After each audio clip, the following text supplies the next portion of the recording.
It's a Blurred podcast courtesy of the Liverpool Echo. I'm Guy Clarke. Welcome along. Cup final weekend is here. Wembley awaits. Jurgen Klopp delivers fab injury news for Liverpool before going on the offensive against UEFA.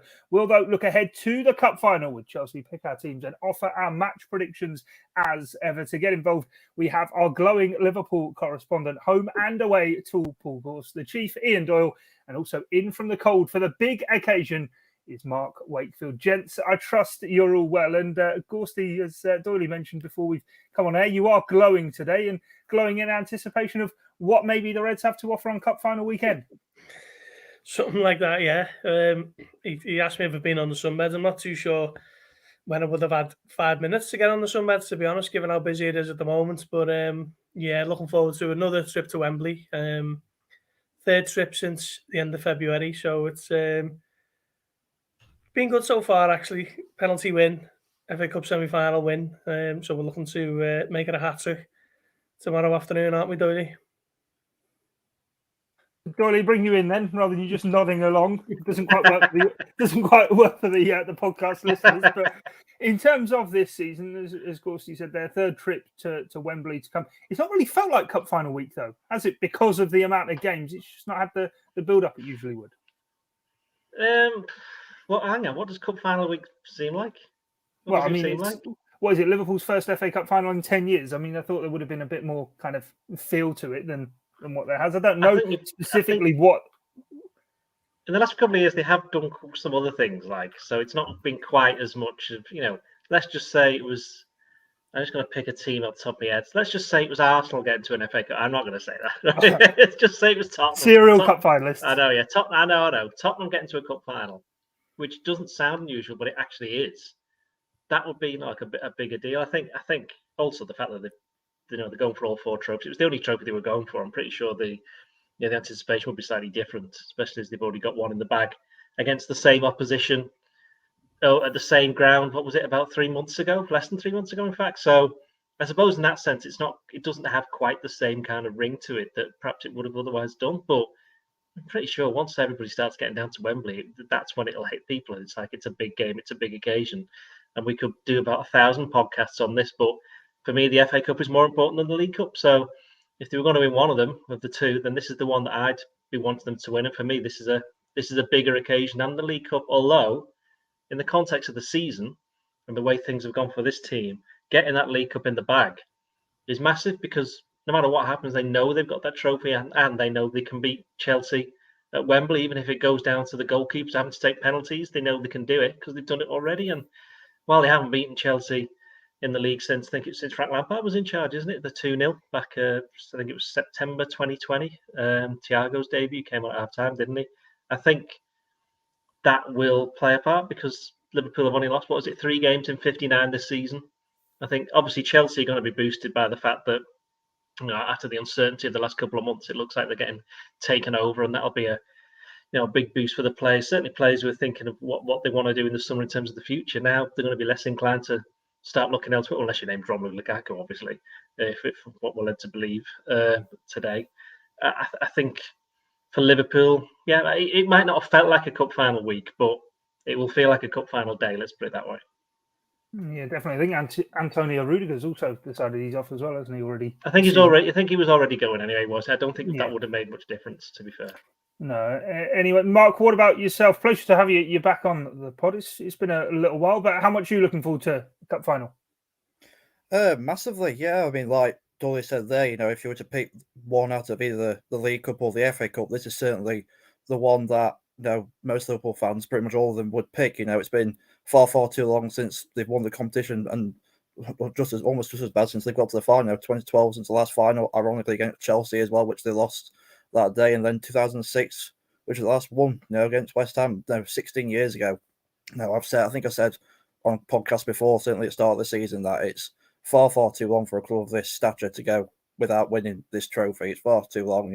Now Arsenal have become serial winners over the last few years. Now Manchester United have won it as well. Leicester won it last year. So Liverpool will be feeling that it's certainly arguably their time. And I think the reason that the mood might not have been quite as high as it might have been is because with Man City winning against Wolves in midweek, the title, the quadruple seems to feel like it's edged away a little bit. So the mood seems to have been a little bit down, maybe. But like Doyle said there, once the fans start descending on Wembley, the mood will certainly be ramped back up. And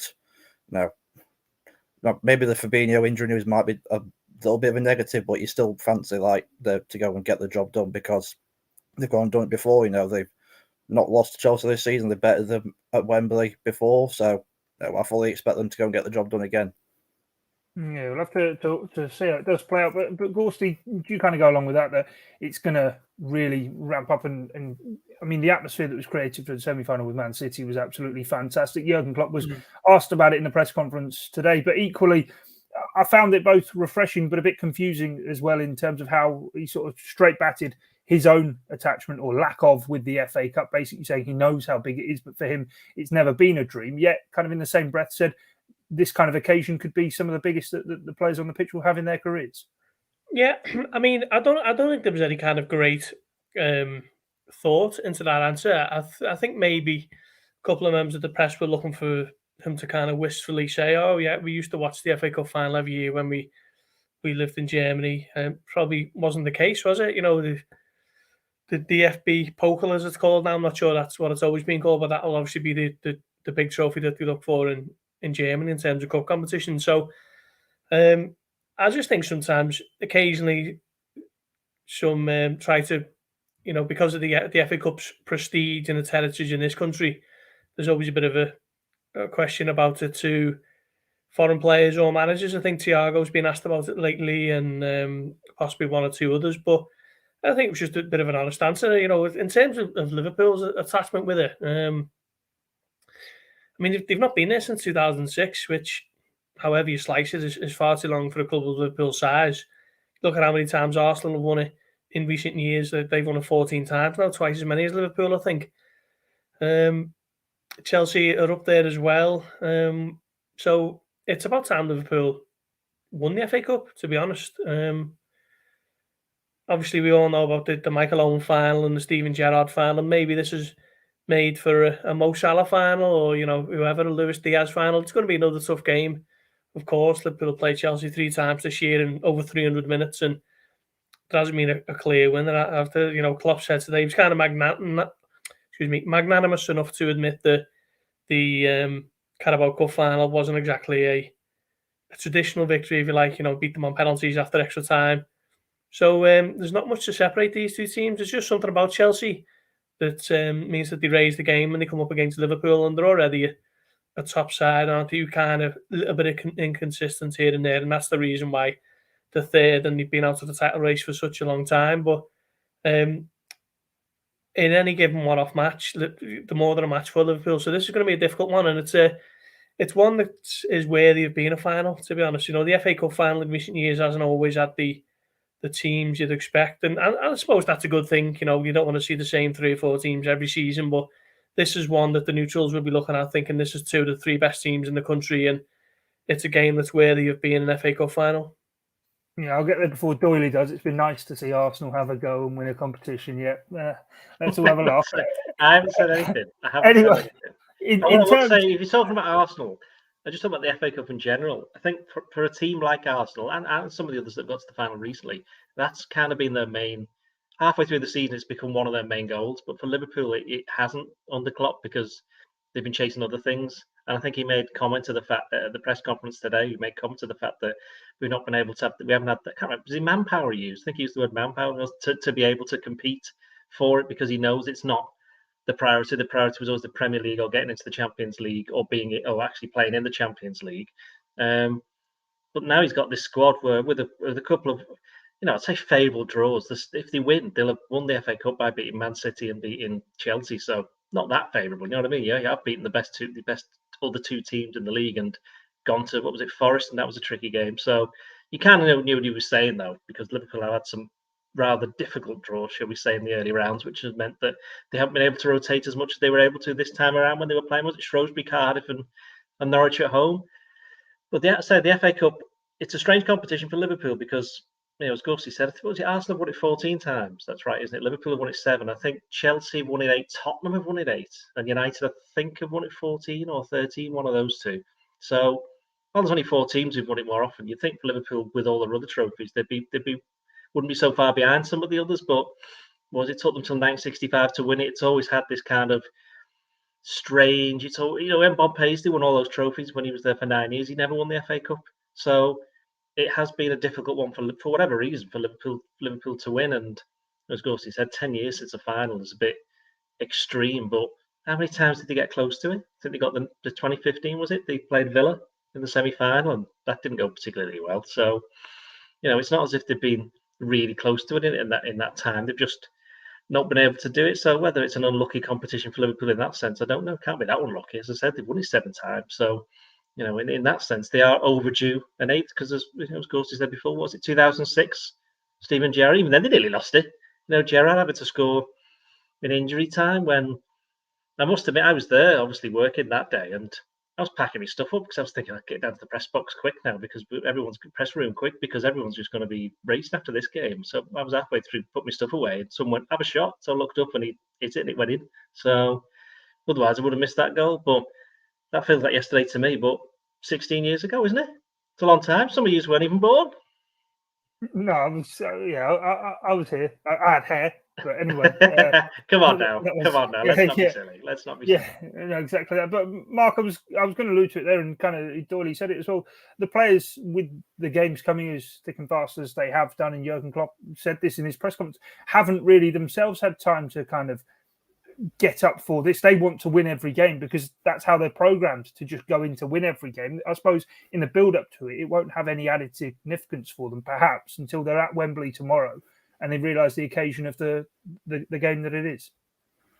Yeah, I mean, I think how many players in this squad have actually won the FA Cup? I think probably James Milner. I think it's probably the only one that I can think of that's actually already got an FA Cup in the bag in their career. So, pretty much all of those players, as well as Milner, will be chomping a bit, to try and get this trophy, won. It's the main one that Liverpool haven't won under Klopp. They've won all the others, but this is the one that's eluded them. I think Klopp said it in his press conference as well. Even if they do win this, similar to when they won the Carabao Cup, even if they do win it, they can't celebrate it like properly because they've got Southampton away on Tuesday, Wednesday night, whenever it is. So.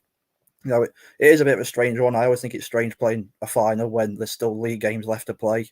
The Champions League finals obviously got to be right at the end, but when you've still got a couple of league games to play, it still feels a little strange. But I say the magnitude of the occasion will certainly be dawned on the players, if it hasn't already, will be when they see Wembley, when the atmosphere starts building and the fans start descending on the stadium. But yeah, maybe it's because it's Chelsea again. It's a bit of a repeat of the final from a few months ago, but yeah, I've still got no doubt. These players are used to playing big games. They've played Champions League finals, semi-finals, Carabao Cup finals. Now they've won league titles. They played over, in the Far East in the Club World Cup, so they know what it's about to get to play in these big games. So when it comes down to it, I've got no doubt that they'll rise to the occasion as they always do. Yeah, definitely right. Let's touch on some of the other elements from Jurgen Klopp's press conference. Then in Gorsty, I suppose big news out of it was the confirmed kind of injury length, I suppose, of Fabinho. He'll miss the FA Cup final, but Jurgen Klopp says he'll definitely be back for the Champions League final. Is that the boost, or is it the blow that he's missing the FA Cup final? Albeit, did we ever really expect that he would be fit for it?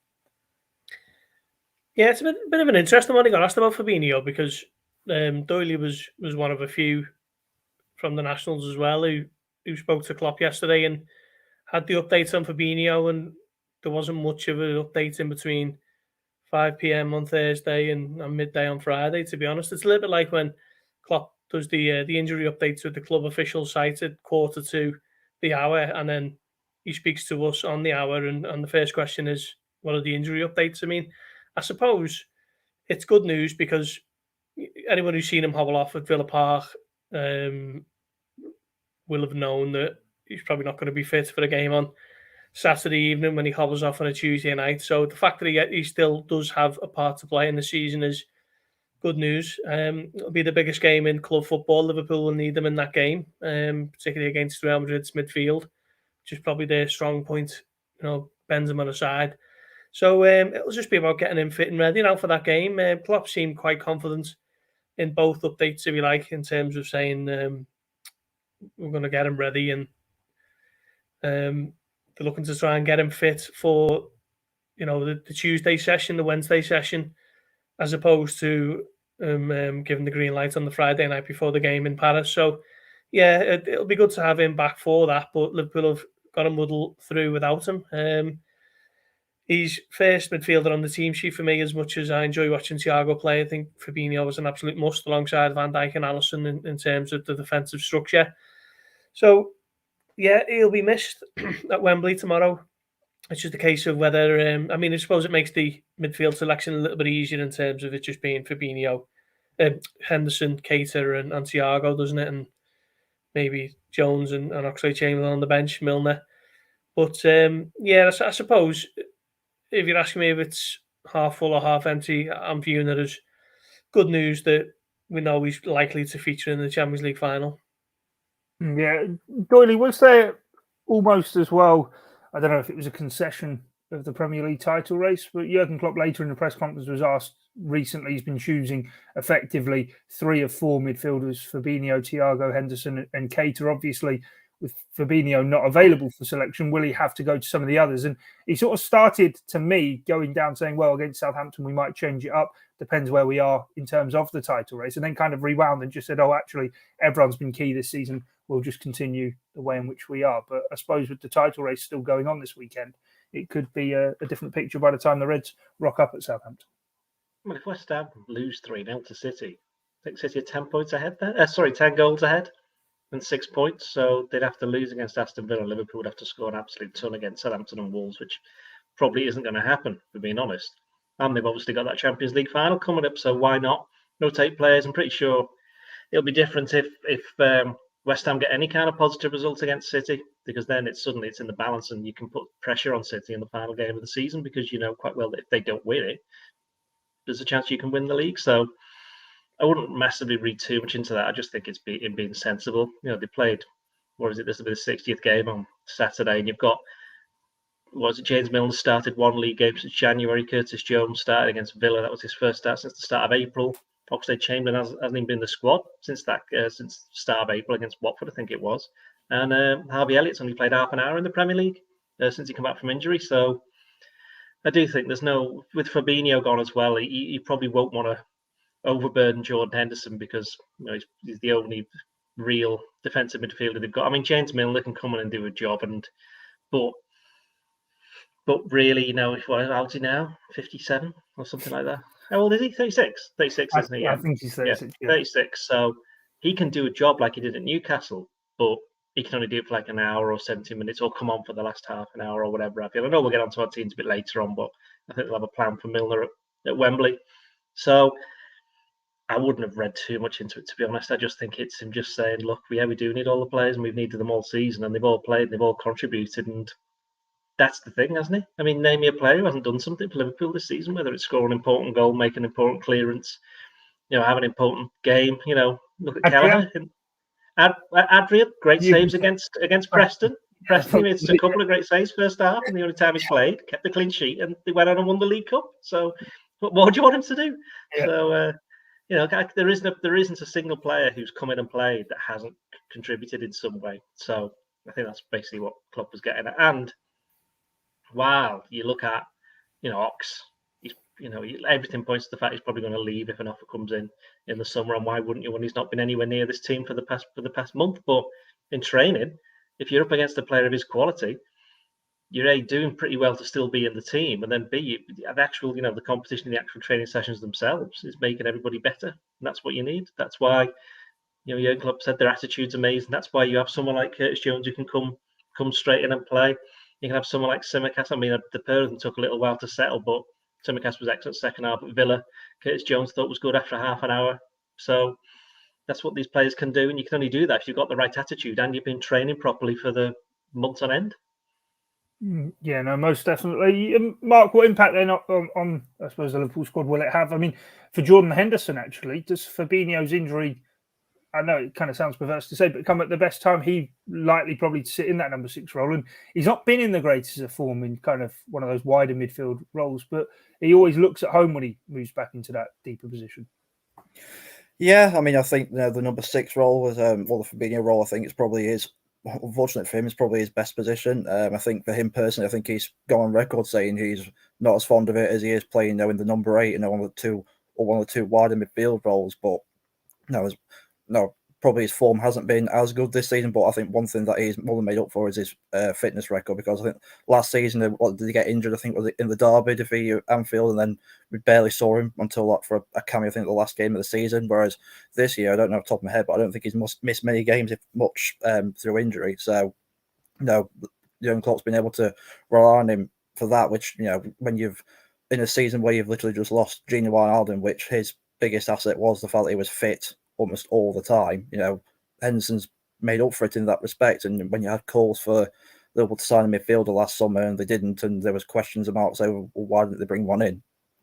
Henderson's made up for it in that regard by staying fit all season. And now we're coming up to the business end, for lack of a better term, in the season when you've got the 2 finals, which injuries providing. Henderson's nailed on starting both of them, isn't he? Whether he plays in the Southampton and Wolves games, it probably depends on what City do against West Ham at the weekend. So, it's a big couple of weeks for him personally. But I say, if he's probably the most experienced player in that team, barring Milner, even more so than at Liverpool, because he's been there longer than anybody else. So, it's a big week for him. But he'll be thriving at the opportunity to play even more important role than Yori does as captain, because with Fabinho not being there. Yeah, definitely. Gorsty, Mark's been confident so far, sort of saying that he'd expect Liverpool to kind of get the job done. But I suppose in Chelsea, I know earlier in the season we were dubbing, is this going to end up being a season that Liverpool could be a great cup side? Now, of course, they've reached all the finals in the cup competitions they could have done, but the league campaign has been so strong as well. Yet Chelsea, I suppose, are kind of that cup team who on the big occasion really do come to the fore. Yeah, I think describing Liverpool as a cup team does them a massive disservice, to be honest. They're just a great team, aren't they? They're certainly the best Liverpool team that I've ever known, and Doyle would be able to tell you a little bit more about the teams you kind of compare against in the 80s or so on. But Chelsea, to an extent, they are a bit of a cup team, aren't they? Thomas Tuchel came in January, was it? 2021, and guided them to a Champions League final. They are looking to add the FA Cup to that. Obviously got to the Carabao Cup final. But I just think for two hugely contrasting set of reasons, both teams want to win this. For Chelsea, it's kind of to mask over what has been a season that's gradually fallen away, particularly since the turn of the year. They're looking to paper over the cracks of all the Roman Abramovich sanctions that are ongoing, all the uncertainty surrounding that, and looking to kind of salvage something from a season that was promising so much up until just a few weeks ago, I guess, when they were knocked out the Champions League, and then it really became apparent that the title charge gone. So that's why Chelsea are looking to win it. Liverpool's is, for much kind of happier reasons. They're looking to kind of cement a legacy, add to the greatness of the Klopp era, if you like, close in on another trophy that could still see them win certainly a domestic cup double, but also a treble, and even the unlikely scenario of them winning a quadruple. So both teams going for this for very, very different reasons, but I don't know which one would want to win it more because of those reasons. So that's why I think another reason why it's set up to could be a bit of a classic cup final, to be honest. Look at Chelsea last year. They were beaten by another reason why Chelsea would want to win. And actually, I think this is the only team who were looking to avoid defeat for the third straight season in a FA Cup final. They're obviously beaten by Arsenal and then Leicester, and they get beat by Liverpool, and they've got that unwanted little statistic to take back with them. So, it's going to be a fascinating game, I think. And I think we might just be looking at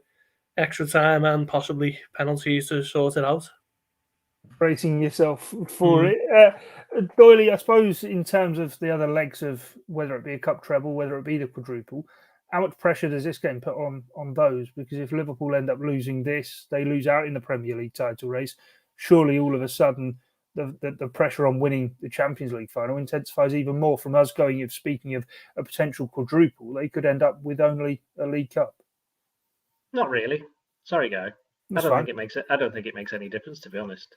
I mean, if Liverpool had got to 0 finals and finished 6th, and they were in the champion, okay, maybe not 6th, 4th, and they got to the Champions League final, I think the pressure would be exactly the same. If Liverpool win all of the trophies, I still think the pressure is the same going to the Champions League final. They'll still want to win it, partly because of what happened in 2018, and also partly because it's the Champions League final. Why on earth would you not want to win it if you've got all that way? So I can't see it having any impact on it at all.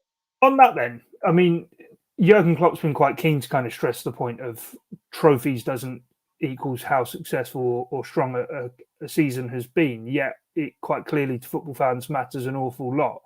Does the 2013-14 season kind of back that up, that even Liverpool didn't win that Premier League title? I think up until maybe the title race of 18-19, even the 19-20 season, that fans so fondly still look on that season of Liverpool being able to compete, albeit that season didn't end with silverware. Sorry for the dig then, by the way. Yeah, I think that, okay, what I'll say then is compare it to a little bit more recent times. Liverpool in 2019-20, and forget what happened at the end with coronavirus, just go up to about March, the start of March, compared to the season before, 18-19. Because up until that point, in 1920, Liverpool obviously running away with the league. They were still in the FA Cup, I think, just about, and they were still in the Champions League. They'd only played the first leg against Atletico Madrid. But the season before, I'd argue the season before was far more enjoyable to watch and was far more enjoyable for supporters, even if you take away the Champions League thing. Because I just think the way that they were doing it in the league was every week you thought they can't possibly win this. It's they've won again. You know, we've said this before. So that was a season. Okay, yeah, they won the Champions League at the end, but in terms of the actual Premier League program itself, I think fans far more enjoyed, not far more, but certainly more enjoyed that kind of. What is it that he said? Jurgen Klopp said the journey of 18-19 compared to the journey of 19-20. Now, whether or not that would be different if they got the chance to celebrate at the end with the fans, winning the Premier League, we'll never know that, to be honest. But yeah, the point about 13-14 is a lot of fans outside Liverpool, they just see, what is it, Steven Gerrard falls over and Chelsea win and Man City win the league, haha. But for Liverpool fans, for about 4 or 5 months, it was like, again, what on earth's going on here? It's like every single week you turn up and it'd be, well, hang on, they've just, sorry to say, but they just beat Arsenal 5-1, 4-0 up after about 20 minutes. That's the kind of thing where when you're not expecting it. And I do think this season, who at the start of the season thought any team other than possibly Manchester City was going to get to the final of all these competitions and still be in a chance of winning the league when we're in what? We're going to go into the 3rd week in May. No one thought Liverpool would do this. And even if it ends with them winning only one trophy, it'll be disappointing, yeah. But I still think all the fans who've been to the games or watched them on television, they'll be like, well, what an amazing season that was. It'll still be remembered no matter what happens. Yeah, I'm sure the players will want the medals, obviously they will. And I think, personally speaking, if they don't win at least one more trophy, that will seem, while you always get what you deserve in football, well, unless there's bribery and cheating involved in it, which of course never happens in football. That never happens. Never happens. Unless you normally get what you deserve. So Liverpool, the worry is by going for everything, they're going to end up winning nothing at the end, and that is the worry from spreading yourself too thin. As Gorsty said, Chelsea now, they've only got the FA Cup to go for. Man City have only got the Premier League to go for. It's Friday the 13th of May. Liverpool are still in 3 other competitions, having won the other one. So, this time in 9 days, they'll only be in one competition because the others will have finished. Simple as that. It's one of those, isn't it, Mark, of kind of that building up of a connection with a fan base. And you've seen so many Liverpool fans through the course of this season saying these are the moments to cherish and remember, because it's the kind of season we've never seen before. Despite what titles or not, Liverpool do end up landing. Yeah, I mean, I can speak from my personal perspective. Growing up, certainly like in the early 2000s, that sort of era where the treble season was probably just a little bit, a bit too young to remember it. Probably I have vague memories of it, but like alluded to today, obviously the Istanbul one's the first proper memory of Liverpool winning a big trophy, and then the FA Cup final a year later. But after that, it was like the 13-14 season where like there was just also the belief again that Liverpool could challenge on pretty much every single front. Well, certainly on in the Premier League anyway. Obviously, they went in Europe that year.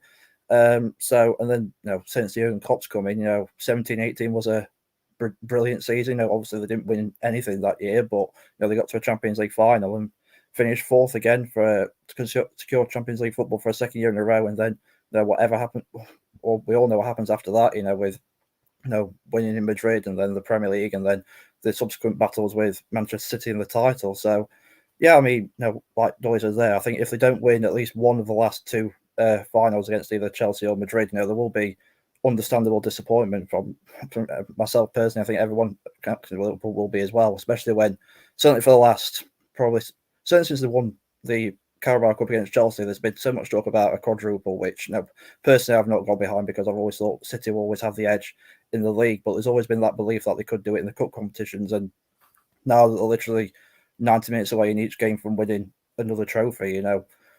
Anything's possible. I say anything's possible in football. If you're 90 minutes away from getting a trophy, why not go for it? So, very much who knows what can happen? Who knows?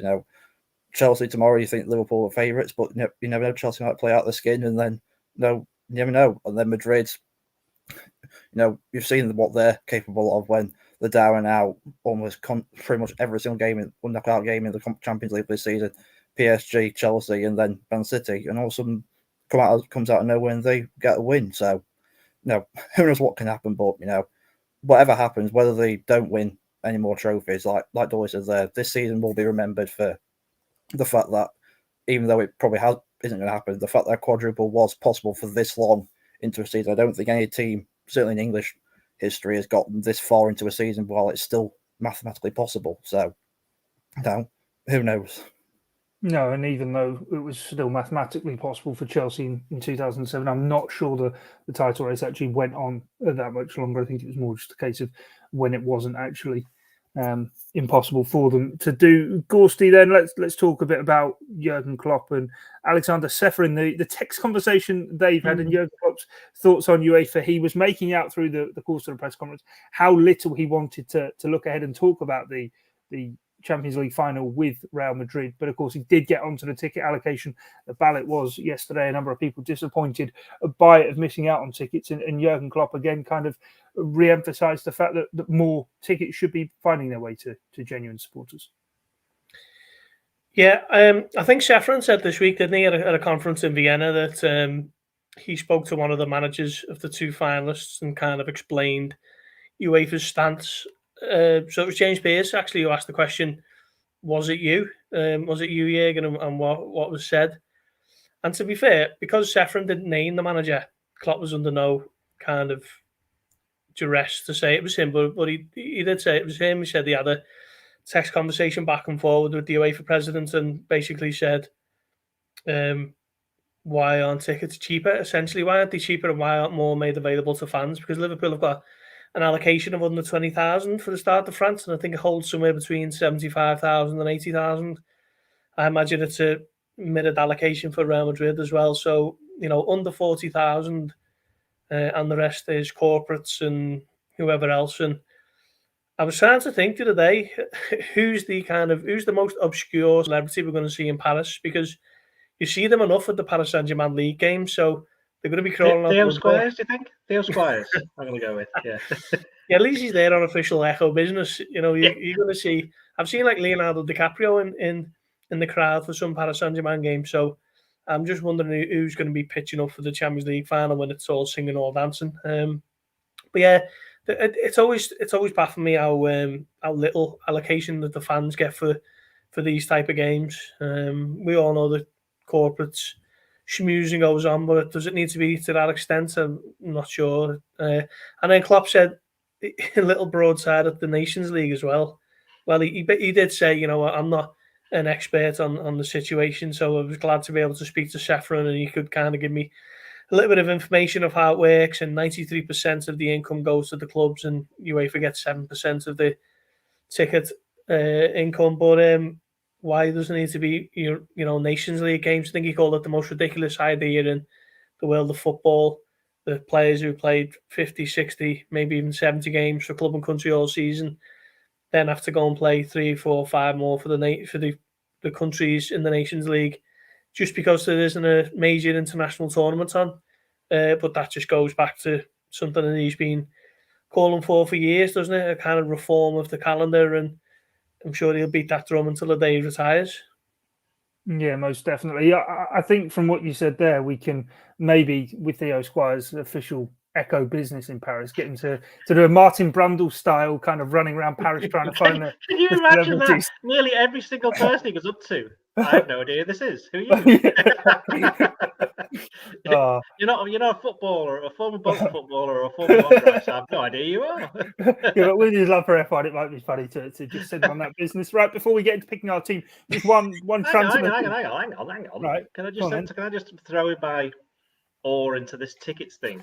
Yeah. I mean, I'll tell you what'll happen for a start. There'll be more than 20,000 Liverpool fans in there. There were 12,000 went on general sale in April. They all sold out. I'm pretty sure nearly all of them will go into the hands of somebody with a Liverpool leaning or a Real Madrid leaning, and some of the corporates will sell it. That is just the way it works. We saw, in fact, the last time there was a full stadium for a Champions League final was Liverpool against Tottenham, and I reckon genuinely half of the stadium was Liverpool, and the best part of most of the other half was Tottenham, because they just got their hands on tickets, because they always do.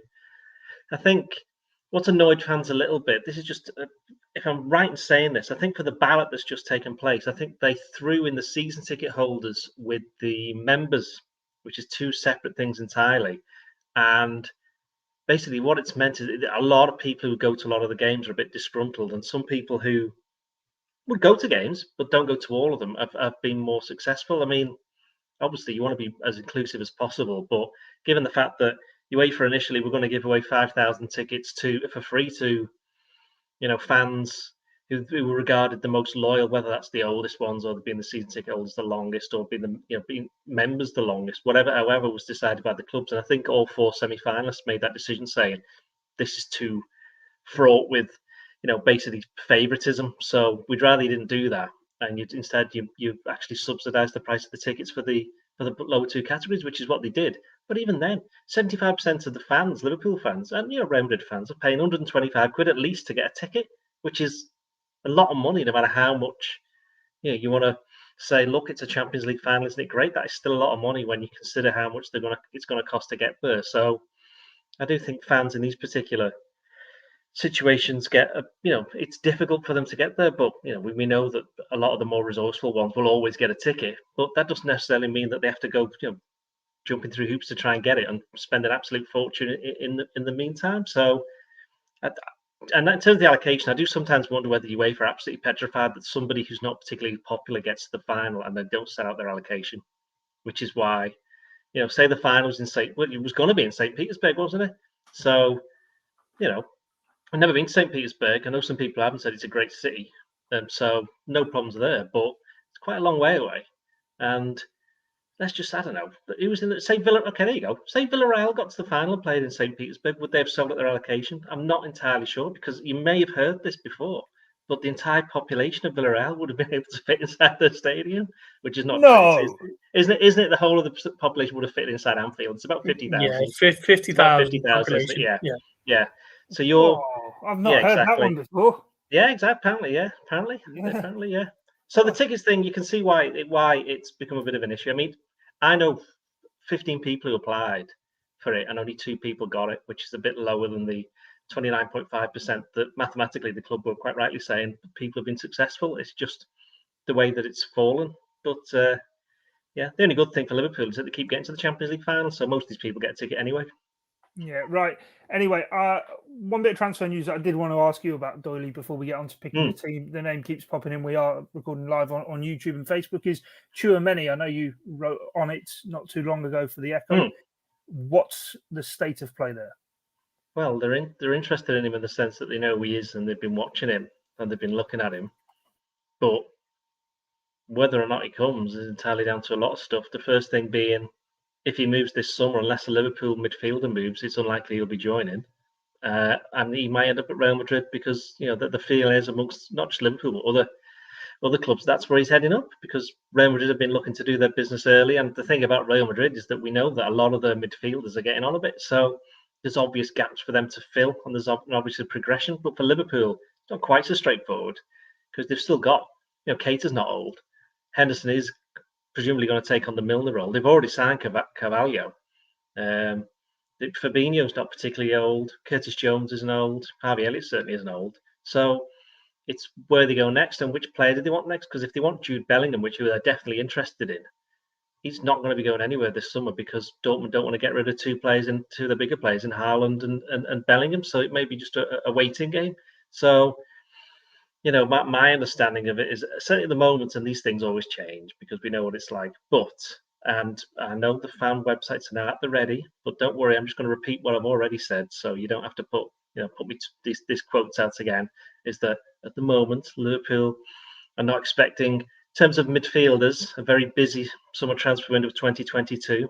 Presumably that means unless some players leave or want to leave, and Liverpool get the offers that they want, then they might have to replace them. But it's looking like it could be 2023 purely on the basis of the age of the players they've already got and their contract situations and the availability of players that they would like. Good luck transcribing that. Yeah, no. Just to add to what Doyle is saying, I think Liverpool are very relaxed about the Jude Bellingham situation because he's already at a top European club in Borussia Dortmund. He's only 18 years of age. I think Liverpool are prepared to give it another 12 months before they kind of make a potential move for him. He does seem to tick plenty of the boxes, doesn't he? They're looking at the kind of homegrown quota, looking to keep that replenished as the certain players get older, i.e. James Milner or an Oxlade-Chamberlain moves on or whatever it may be. So it's similar to Doyle in terms of Tchouameni. He does seem to be the apple of Real Madrid's affections at the moment. But I just wonder whether 2023 sees Liverpool make a big move for Jude Bellingham. I think, like Doyle says, Dortmund are desperately not going to be looking to lose him this summer with Haaland going. But in 12 months' time, when they kind of look to continue doing what they're doing in terms of being like an elite selling club everywhere, they do that so well, don't they? So that could be a potential avenue for Liverpool. Liverpool are more than capable of getting through next season with the midfielders that they've got. I mean, you might say, what happens if Henderson and Fabinho get injured? Well, that's a bit like saying, what happens if Alisson and Kelleher get injured? It's two players in a very specific position. And they'd have, perhaps one of the others would have to learn how to play in that position. That's just football. That's what happens look what happened with the centre backs. You can't just go out and buy 4 centre backs. 3 of them returned, one of them went out on loan, and they signed Konate. So, I do think that. If Liverpool don't sign a midfielder in the summer, I don't think it's the end of the world.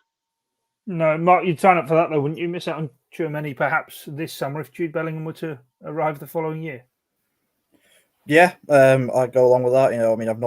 I'll confess I've not watched much of Tchouameni with Monaco. By all accounts, he seems, a decent player. If a club like Liverpool are interested in him, he's obviously got to have some talent about him. But, me from a purely personal perspective, if I were to ask me who would you rather sign, Jude Bellingham or Tchouameni, I'd go with Bellingham. No questions asked, that's for sure. Yeah, no, definitely. Right, let's get into picking our team then ahead of the FA Cup final with Chelsea. Alison between the sticks. Doyle, you can select the defence. I thought you were going to say that ahead of the FA Cup final with the Emirates or something like that, like they're the sponsors of it. No. Yeah, very on brand, guy. Very on brand. Liverpool were preparing at the AXA training centre ahead of the game, though. So. Yeah, okay. Playing in what are the kids sponsored by? I don't know. I can't remember. We've lost Mark. That's a shame. Yeah, right. The defence. I think obviously Andy Robertson was rested on Tuesday, which anybody's watched the last couple of games, not an entire massive surprise, that one. I think he'll obviously come back in. Trent will play, Virgil van Dijk will play, and then you're left with a decision between Konate and Matip. And I wrote a piece, I think it was the Blood Red last week, actually, saying it will be interesting to see what Klopp does because over the next couple of weeks, because Matip's played nearly all of the Premier League games. Konate has played all of the FA Cup games, and he's been playing most of the Champions League knockout games. So Matip hasn't kicked a ball in the FA Cup. So for me, it would be unfair, and it'd be right actually that Konate should play because he had a decent game when he came on in the League Cup final against Chelsea. Okay, fair enough. Mark, you dropped off there, but you're back. What's your back four for the game? I just caught the back end of what Dolly was saying there. I mean, personally, I would have gone with Matip for this game. I mean, I certainly get the view of, Konaté's played in the FA Cup throughout this competition. I think, to be honest, I don't think there's really a wrong answer in this. I think if you went with Matip, everyone would go, yeah, okay, sound. And then with Konaté, the way he's impressed in his debut season at Anfield, I think everyone would do the exact same thing. I just think there's just the hesitancy of, it's the big final, and who would you rather have for the biggest of games? It would be Matip, but if Konaté started alongside Van Dijk, I wouldn't have a problem with it. So yeah, I'll go with Matip, but if it's Konaté, then yeah, no problem. How much, Gorst, in that sense, then, is this going to be maybe a rehearsal, a foreplan for the Champions League final selection? Which side of the fence are you sitting? I mean, I suppose it's just about picking your best team, isn't it? It's always the saying, isn't it? If you were playing in a FA Cup final or a Champions League final tomorrow, would it be your Liverpool team? Now, they're not going to have Fabinho, but for me, Matip is ahead of Konaté in the defensive pecking order. Not by much, admittedly, but it'd be interesting to see the amount of clean sheets Liverpool keep when Matip and Van Dijk at the centre backs as opposed to Konaté and Van Dijk. So it's going to be Matip. Robertson comes back in. I think he'll be fully rested after a pretty hectic few weeks. So yeah, that's my back five. And then do you want me midfield while I'm here, or? But yeah, I mean it's similar to it is the one I said earlier on. Actually, Henderson as the defensive midfielder, Thiago and Keita. Had Fabinho been fit, it would have been a little bit more difficult to weigh up the merits of Keita and Henderson. I thought Henderson was very good when he came on the other night, actually, at Villa Park. So I'm not as overly concerned as I probably should be, given there's no Fabinho, but Henderson at the base of it, and Thiago and Keita. Any disagreements with that, or is that the midfield we think? I mean, I think, well, for a start, no disagreement. I think that'll be the midfield. But a couple of things. One, big game for Thiago. Don't forget he got injured in the warm-up the last time. So he'll be pretty desperate to make an impression, even though he did play against City in the semi-final and played very well at Wembley. It's different playing a semi-final to a final at Wembley, obviously, because I've done it loads of times myself. I think it's 5 subs, isn't it, in the FA Cup? And I think this will play a massive part, because I wouldn't be surprised if it went to extra time like the League Cup final did. And then you're looking at the likes of James Milner coming in, doing a job. I think Harvey Elliott came on, didn't he, in the League Cup final and played for the last 40 minutes or something like that. And Keita had been thrown in literally with about 5 minutes before the game started. So I think at least, unless somebody gets injured in the warm-up again, Liverpool will be better prepared for this one. Because if you remember that game, for the first 10, 15 minutes, they were all over the place. And Chelsea, if it wasn't for Keller, would have got at least one goal and should have scored one themselves when they can't remember who put it wide. Was it Pulisic? Can't remember. I know he stayed from Pulisic. It must have been Mount, actually. I think Mount put it wide. But yeah, I think that has to be the midfield, but it absolutely will not be the midfield by the end of the game. And I think the ones who come off the bench, whether it's Elliott Jones or Milner, they'll have a big part to play, whether that's looking after the result that Liverpool have got or helping them get back into the game. What about Ox, Cyril, FA Cup winner? He didn't get mentioned before, actually, but he's won plenty of FA Cups. He hasn't been on the bench for quite some time, apart from European games. No. So it would be a bit of a surprise if he came in. Although, of course, there is an extra space with Fabinho being unfit, so it will be, again, that in itself is a story, who's on the bench. Yeah. Mark, what about the forward line then? What are we thinking? I say it's a bit of a tricky one. I think that's testament to someone like Luis Diaz, who's just come in, just been an absolute phenomenon since he's come in. I think he has got to start for me personally. But then that leaves the question of what do you do with the centre forward role. I think obviously Mo Salah starts, no question, on the right, but then through the middle, I think is it going to be Sadio Mane, Diogo Jota, and I think probably Firmino's probably not going to be starting. If he might be on the bench, but I don't think he'll start. So it's either Mane or Jota, and Jota, I think his form has gone down a little bit, not much, but a little bit, certainly in terms of the goal scoring in the last month or so. But so I think it's got to be Mane through the middle for me. So it'd be Diaz, Mane, and Salah. It does feel that is the front three. Doyle, I know you spoke about it. I think before being out in Portugal, before the Benfica game, about Diogo Jota. If he's not scoring goals, he doesn't look great on the eye, but he's been scoring goals. In fact, he's not. I thought he had a good game against Aston Villa. I thought it was the best game he's had in ages, actually. I thought he did really well, certainly second half. It wasn't just him. Most of the team played better second half, but he kept the ball better. He what? Sorry. He was going out to the left as well, though, not in that. Well, yeah, that's what I mean. That's his best position, isn't it? Through the middle / going off to the left, or starting on the left and ended up in the middle. That's where he gets a lot of his goals. Obviously, doesn't get many goals out the left. That'd be some goals to get scored from there. But yeah, you see what I'm saying there. But he did well, but I don't think he's done enough in sense of actually getting ahead of Diaz, Mane, and Salah, because they'll start this one. And again, with the 5 subs, this could be a game where a little later on, Fabinho could come on and do something, because he'll be fresher than every other player on that pitch by that point, because he's not played that much this season, and he's somebody who knows how to play these big occasions. Or off the bench, Gorst. It's the Divock Origi moment was still the last one we're waiting for. Could very well be, yeah. But Firmino's back now, isn't he? I'd imagine he might get a nudge before Divock. But yeah, if Liverpool are absolutely desperate for a goal, and there are worse places to turn than Origi. But for me, it's going to be Luis Diaz off the left, Sadio Mane down the middle, and Mohamed Salah on the right. Diaz for me is just top class. Every time I watch him, he's just got so much to his game, but works his socks off as well. And he was Liverpool's man of the match against Chelsea in the Carabao Cup final. And obviously with Salah, you know, we can settle the game at any moment. And Mane is probably in the form over the last 2 months, in the form of his Liverpool career since 2019. So I think that as a front three is good enough to do the business. Right, prediction time then. Gary's jumped in early. 2-1 in normal time. Mark, you can go first. What's the score going to be? I'll echo that. That was I was thought about the score prediction before the game, and I was trying to think, but 2-1's the one that jumped out of my mind. I don't think it'll be quite as dull as the Carabao Cup final in terms of the scoreline. So yeah, I'll go 2-1. Gorsty? I like the sound of that. Means we avoid extra time and penalties, and we get home earlier. Yeah. Yeah, sticking one past Mendy to make it 27-28. I just got a feeling it's going to be decided late on. Liverpool on penalties again after a 1-1 draw. Right, okay. And Doyle, what about yourself? 4-3 is on not penalties? Is not what the score will be. Because I tell you what, if it finishes 4-3 now, I'll be very annoyed. 1-1, and it will go to penalties, yeah.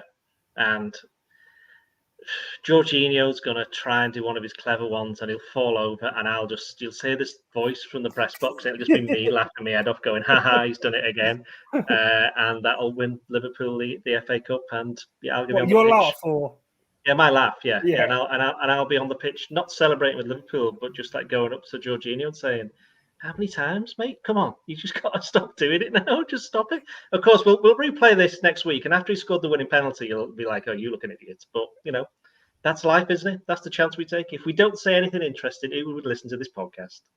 Who says we say anything interesting? Well, that's who says anyone's listening. Exactly right. Anyway, that's all we've time for on this edition of Blood Red. Of course, make sure you're across the Liverpool Echo website. Bright-eyed and bushy-tailed as Gorsty and Doyley will be there at Wembley with all the coverage that you need, as well as Theo Squires running around trying to find what celebrities at Wembley he can. But for myself, Guy Clarke, Mark Wakefield, Paul Gorst, and Ian Doyle, thanks for your time and your company. Bye for now.